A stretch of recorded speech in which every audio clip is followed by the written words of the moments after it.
Salut la gang, bienvenue à Radio B52, le podcast numéro 1 du Québec, de la belle ville de Québec, Québec City, Rock City.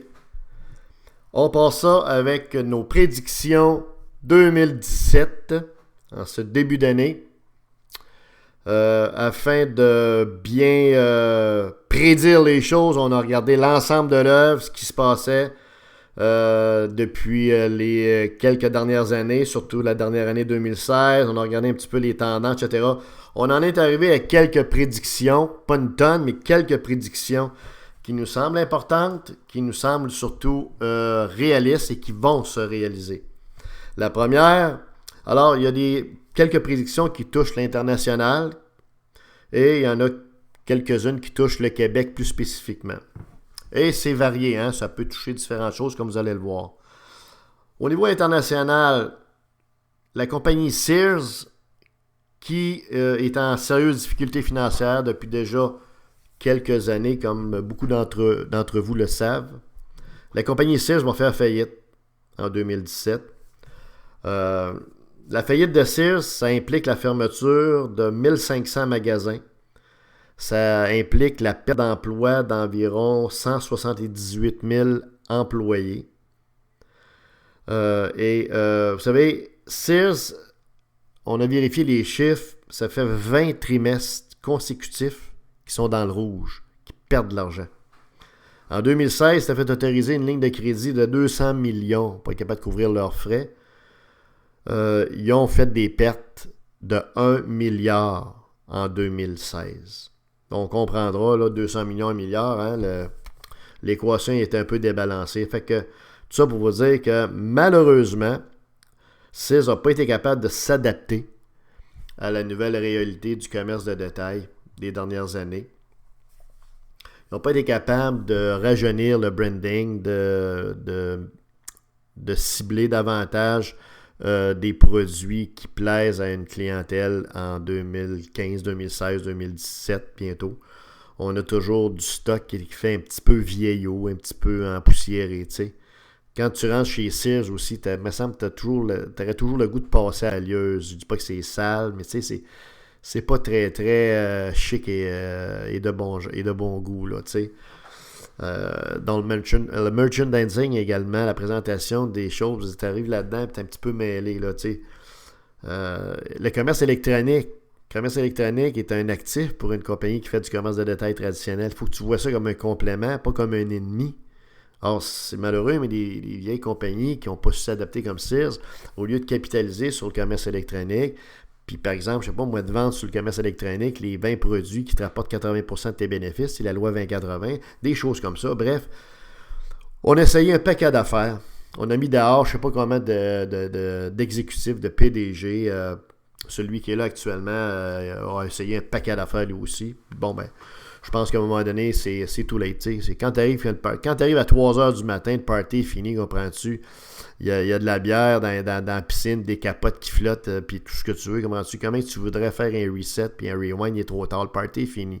Prends tes kicks, puis tes claques, puis va-t'en, ferme la porte.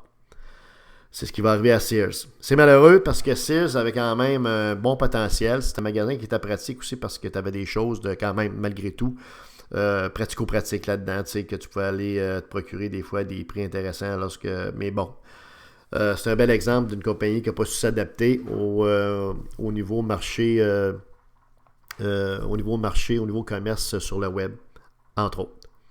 Deuxième prédiction, Donald Trump va connaître un premier 6 mois spectaculaire, va faire plein de choses, mais je vous dirais que sa popularité va décroître très rapidement. On le souhaite pas, mais que ça cause des problèmes également au niveau interne, au niveau des États-Unis, mais ça va brasser, là, ça va bouillir dans Chopin, comme on dit, là. Donc, ça va être une présidence qui va être houleuse, hein. Ça ne sera pas une présidence tranquille, banale, comme l'eau morte d'un marécage, comprends-tu, rempli de grenouilles et de wawarons, comprends-tu. C'est pas ça pantoute qui s'en vient, là. Ça va aboutir à quoi? Ben, on verra. Mais ça sera pas facile. Ça va être up and down, puis ça va être intense. Donc, on verra. L'autre chose, comme vous le savez, des rumeurs de vente de Twitter depuis déjà quelques mois, bien, effectivement, Twitter va être vendu en 2017. Ils sont plus capables. Ils ont perdu, je pense, quelque chose comme 110 millions encore dans le dernier trimestre. Ils perdent beaucoup d'argent. Contrairement à Instagram, contrairement à Facebook, contrairement à plusieurs médias sociaux, ils n'ont pas été capables de monétiser, de monnayer, dans le fond, un modèle économique qui est viable. T'sais, ils font de l'argent avec quelques ads de pub qui vont popper lorsque tu tweets. Mais hormis ça, ils n'ont pas été capables vraiment de développer un modèle économique payant qui leur permet d'assurer la survie, puis la pérennité, puis la croissance surtout de Twitter. Fait que, dans ces conditions-là, bien, on va vendre. On devrait vendre autour d'à peu près, quand on regarde l'évolution du stock, on devrait vendre ça autour d'à peu près 10 à 12 $ l'action. Donc, ils ne sont pas à plaindre, le propriétaire fondateur, pas de problème avec ça. Donc, Twitter vendu, c'est certain. Ce qui rend Twitter intéressant, c'est son ouverture vers la télévision web, vers la publication de séries web, de séries de télé, de web streaming, là, de vidéos, de toutes sortes de choses comme ça, là. Ça rend Twitter encore plus intéressant que juste le Twitter traditionnel à 140 caractères. Alors voilà, Twitter vendu. Ça, c'est pas mal certain. Une autre prédiction, dans un autre ordre d'idée, mais toujours au niveau international. Marine Le Pen va gagner la présidence en France, va être la prochaine présidente de la France. Il va y avoir une bataille assez solide avec François Fillon, qui est la nouvelle star montante en France, le François Paradis de la droite de la France. C'était une blague, bien sûr.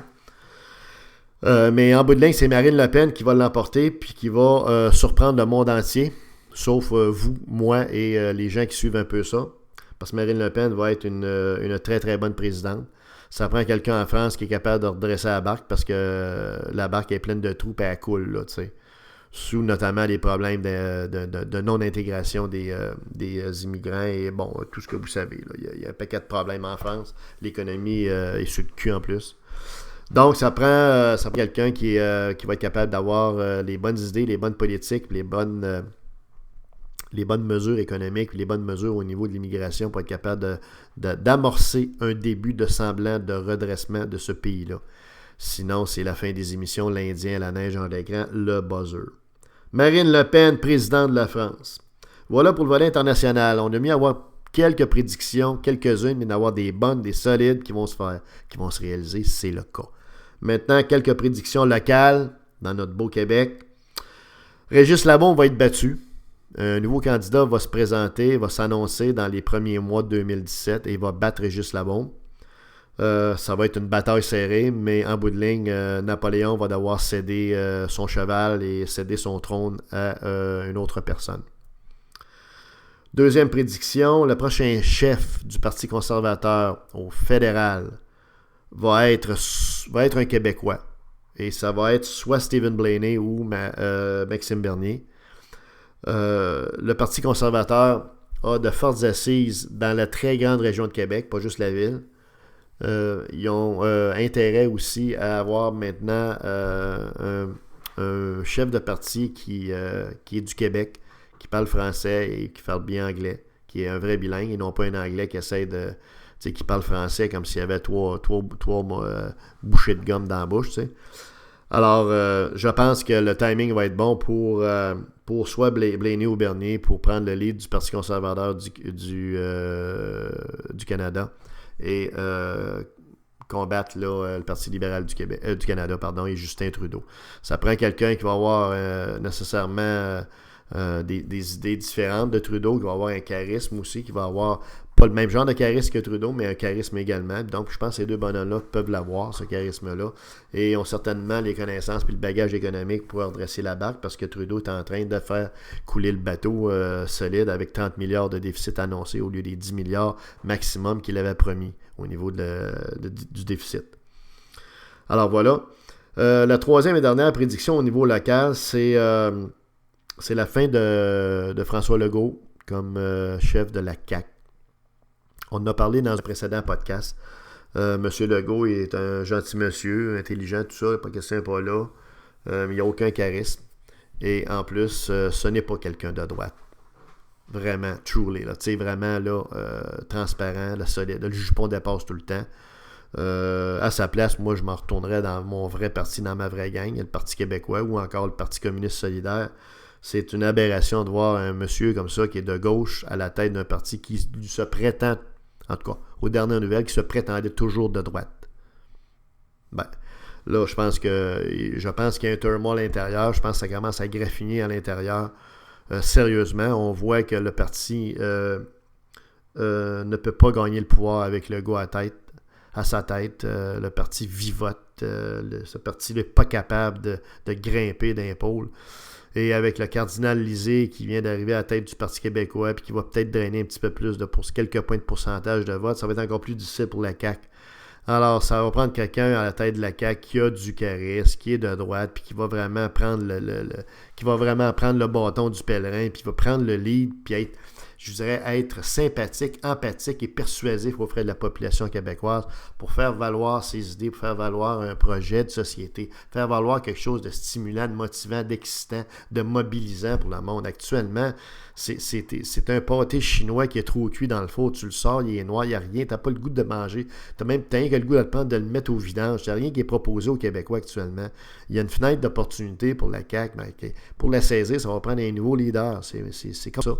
Alors, c'est ce qui va arriver en 2017. Voilà, c'est les principales prédictions 2017 de Radio B52. C'était Night Train au micro. Merci.